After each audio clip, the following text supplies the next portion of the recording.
ndi Nyasa VoiceBox pamene Malawi ambiri ndithu amapeza mpata olankhula za kukhosi pa nkhani za ndale kanizidwe ka dziko komanso kutsatira bwino kwa malamulo. Ndiye mmodzi mwa akabwerebwere pano ndi bambo Kalindo amene ndithu amalankhula almost tsiku ndi tsiku pa nkhani zimene zimakhudza ife Malawi makamaka amene dziko lathu likuyendetsedwera ndi anthu andale. Ndiye leronso modio yawo yalero iwo atsogoza mawu okuti vuto kuno ku Malawi si anthu andale koma ndi ife yake dziko amene timakavota chifukwa choti timalola kuti anthu amene avotera aja adzitonongera dziko koma pamene pake sitifuna kuti tachotse pampando timakhala ngati kuti tinalodzedwa ndi kumakavoteranso anthu omwe aja. Ndiye nkhani inanso pina Kalindo abweretsa kuno ndiyokuti mapassport amene atsitsidwa aja ndi chipimba maso chabe yakuti waja kusikuti boma latsitsa mapassport mwachilungamo yankutsa mapassport kuti ife Malawi tisinthe maganizo ndipo tikavotere zimene iwo akuona kuti sizipindulira ife Malawi chifukwa chimenechi ndi chipimba maso chabe. Tiye tikhala limodzi kuti timve kuti Kalindo akuti bwanji pa nkhani zoti zimenezi komanso nkhani zina modio yawo yalero pa 13 March 2024. Thank you for tuning into Nyasa VoiceBox, and we ask you to stick to the end of the audio so that you too can be part of the conversation around the issues that Mr. Kalindo has raised in the comment section below. Thank you and have a wonderful day. Uthenga wa ulere ochokera kwa Malawi kupita kwa mamafiazi amboma la MCP mophatikizana ndi president wawo Lazarus Chakwera komanso wonse amutonse alliance. Uthenga wopanda chigamba ndipo uthenga olankhulidwa mopanda mantha kuchokera kwa Malawi osauka limodzi ndi president wawo, president wa anthu osauka ine Kalindo, mwana woopsa kwambiri kuchokera kwa njeza lero pa 13 March 2024. Ndipo izi tizapitirira kulankhula ine ngati president wa gulu la Malawi first, the people first. Ndipo tizayimaso pa chilungamo, tizanena pa chilungamo, tizayima pa chilungamo, tizalankhula mopanda mantha muziko la democracy. Ati anthu ena atumidwa ku State House malinga ndi mfuti zaphwekazi kuti alimbane ndi Rayton Mangochi, alimbane ndi Kalindo, alimbane ndi Antanyiwa, komanso alimbane ndi onse amene angamalimbane kapena angamazuzule boma la Chakwera kuti anthu amene wathane nawo powapha. Ndinangofuna ndikuwuzeni kunena kuti mwina enawo mukhonza kuwakwanisa kuwapha koma ineyo ndine woopserapo kwambiri. Mwina nkutheka kuti Mangochi amakuphwekerani kapena Antanyiwa amakuphwekerani koma inetu sinimaopa wina aliyense komanso paja nimayenda m'mizinda ya ziko lino ku Mangochi, ku Zomba, ku Blantyre, ku Lilongwe, ku Zuzu, ku Karonga nimayenda ndipo nimachita announce. Komanso tumwina mwafusi anyamata ena amene mwatumapo mbuyomo amene andisatira ku mademo ngati ku Zomba, ku Mangochi, ku Karonga, ku Mzuzu ndi ku Blantyre. Inetu sama ndiona ndiye muwauze kuti ati mungosiya chifukwa muzatipwetekesa. Iweyo ngati ukufuna moyo wako uyenera kuti uzisiye zopusa zimene akukutumazo chifukwa ukabwera kwa ine siku lina uzaona siku lobwerera koma mapazi okuti akutengere kwanu suzaona chifukwa uzapita uli mtembo. Pamene ukusakasaka kuti uthane ndi ineyo ndikunena tu iweyo wa kwa Nsundwe, ndikunena tu iweyo wa MCP wa Mulilongwe. Maina anu ubunake ni makuziwani nonse komano wa Malawi alibe nthawi yokuti akaziweza inu chifukwa ndi inu anthu opanda ntchito. Achinyamata osowa zochita amene mmaoneka ngati pamaso ngati ooneka bwino koma muli zigawenga. Ndafuna ningokupasani warning kunena kuti mukoza kumasewera ndi enawo koma Kalindo yekha wakumulanje tiye mabuka muzaona naye soka. Chifukwa ndikufuna ndikuuzeni kaya mufune musafune ndizapitirizabe kuzuzula boma ili. Chifukwa boma ilili ndi boma lonama kwambiri. Boma limene mapresident yache angutanganika kumaenda pa ndege. President chakwera kupita kumpoto pa ndege, vice wacheso kukwera ndege. Ndikubwereraso ndege ija kukatengaso anthu ena kulilongwe kuwatola Malawi. Ndipo mukamanena kuti muli ndi ma advisors mmatanthauza chani?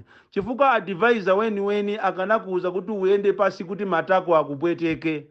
Kutoko chosecho kuenda pa ndege pomukuthawa mabampu kuti matako anu apweteka. Misewu yosakonza. Tafuna tikuuzeni kunena kuti musatayeto nthawi yanu ndikumayendera aziko lino kumapasa anthu ndalama ndikumaona ngati anthu angasinthe maganizo awo. Ndipo ngati inuyo dimuli eni kuti ndi inu ndi atsogoleri, chosakwerera ndege imodzi ndi chani? Mutaona kuti msewu wanuwo wavuta, chosakwerera ndege imodzi kuti vice komanso president tikwere ndege imodzi, osakwera ndege imodzi bwanji? Vuto si inu iya, vuto ndi ifeyo a Malawi. Ife amene tinakuvoterani ife tikudziwa kuti ndinu anthu onama. Kutero konso chisankho chikubwerachi popeza a Malawi tinajesedwa mankhwala tizakuvoteraninsoni. So pano vuto tu si inu a Malawi, ine ndikutha kuamvesa anthuwa. Vuto si iwowo, vuto ndi ife. Kuphatikizaponso inu maziphunzisi. Maziphunzisi ena amalandira 74,000 angoenjezeredwa kufika pa 84. Kumachita kuyimba nthungululu, kumajambula matiktok akuvina, kunyadira 84,000. Mavuto alito kutero apa mukukonzekeranso kuti muzabere zisankho. Tifacho pajatu ndinu mmaberatu zisankho. Ma headmasters, mapeya, maziphunzisi mukangoonesedwa 50,000. Mtima anu umakhala ngati ukupsa ndi moto, kuona ngati mwapasidwa ndalama. Kuyiwalira kuti anthu amene wowo maudindo amene munawaphunzisa ndinu. Ndikunena ati inu achina Filipi kumeneko maziphunzisi ndi chifukwa chake ine ninachokako. Muziuzana maziphunzisi pena mmachita behave ngati ana. Ngati kuli mtundu wa anthu ovutika kwambiri Malawi muno ndi maziphunzisi, koma mmachita akiti ngati ana, mmachita akiti ngati simakhala pa mavuto. Koma inu amene mmasogolera rigging inuyo kuteko zisankho zikubwera ziso mubera kuzera kwa maziphunzisi basi kuma headmaster ndikumatenga makiyi ndikumakasunga mabokosi ena. Ndiye sisazakumveni azakaberaso anthu amuzalira. Chifukwa mmene alili mavuto lero ku Malawi kuno kukaona ma contractors monga mmene ndanenera zulo ayimbidwa tu mafoni kuchokera kwa ma contractors. Ena afika pomatenga magalimoto awo kupitisa kwa akatapira amene akumapita ku road traffic kukasinthira to ownership. Kuti ukatenge 500,000, 1 million akumakusinthira to ownership kwa road traffic, nyumba kusinthiratu zonse. Ndipo ngati kuli anthu amene ali pa nambala 1 kuvutika ni ma contractors, akuvutika kopsa anthu amene wawa. Ndipo muona mmene ati azifera. Chikhalire ni choboma ilili likutenga ma contractio ayenawo kumapasaso ma Chinese amene amabwera ndi anthu awo maloma kuti aziyapasa anthu okuda. Malawi first, the people first. Mukutenga zinthu kumapasa anthu achizungu, anthu achimwenye. Nayenso mwenyeyonso akalemera ngakhale olo shopu yache akumatenga shopu ija ndikumakupasa malamulo kunena kuti uzilipira 6 months, uzilipira ndalama ya MRA, komanso kumakuuza zogulisamu. Ukapolo anthu muziko lawo lomwe. Anthu akufuna kumapanga marenti mashopu amwenye chifukwa chakuvutika, akukhaliramo kuvutika mavuto, kukhaliramo kulimba chifukwa mwenyeyo shopu yache akukuuza kuti usagulise mwechi ngati ulizamowa ukagulise nyumba ya amako. So freedom ya business yo ili patipo pamenepo. Ndiye inu musazivutise aboma. Tamva kuti ati mwasisa mapassport. Aja muna anamiza anthu aja kuti mapassport akhala pa 14,000. Lero mapassport mwaika pa 50,000 koma mutaba mu mapeji ena. Mapeji mwaika amo 16, mapeji alimo 16 mu passport. Ndipo pa 16 poso mwaikapo zaka 5. kuti azikhala zaka 5 kuwatenga Amalawi ngati opusa. Mwina atu ngati simukuziwa ngati ili plani yonena kuti muasinthe anthu maganizo wawo kuti 2025 azakuvotereni mukutaya nthawi. Ndipo anthu pakali panopa anaziwa kuolokera, anthu amaolokeratu kung'onatu kuli mpopo kung'ona, ndipo amadusa akangotenga zitumwa kwa ayaya ng'ona yaimaona ngati ikuona mtengo ali munthu. Ndipo olo mutati olo passport yomuyike ya ulere anthu besazasintha maganizo awo chifukwa plani yanu ndiyosintha tuma anthu maganizo kuti azakuvotereni mupitirize kuba makobiri, mupitirize kulemera, ndipo mwalemeratu anthu amwe MCP mwalemera kwa nthawi yoyamba, nthawi yochepa ndiye mwalemera, ndiye mukufuna mupitirize kulemera. Amalawi sangasinthe. So kairo mmalengeza kuti aye apapa tikupereka madocuments, koma madocuments onso akulephera kuti muatindire anthu chifukwa cha tona. Munthu wina amapita ku ulendo wace wakunja masiku apita lachisanu lapitali pakana a immigration headquarters Lilongwe kulephera kumupulintira madokumenti oyendera amene mukulengeza aja mumalengeza kuti muzipereka madokumenti chifukwa chopanda tona, kuba kopanda nako manyazi pakana kumakalephera kugula tona. A shame on you.